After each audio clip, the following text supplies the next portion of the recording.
The McKinley Water Vault.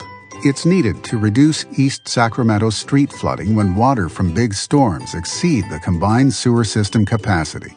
And it's not just rainwater, because in East Sacramento, we have a combined sewer system that combines stormwater and wastewater.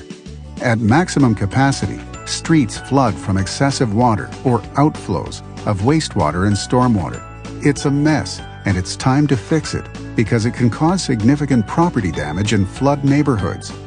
The McKinley Water Vault will temporarily store wastewater during large storms to reduce street flooding. The vault will drain into the combined sewer system as the storm subsides.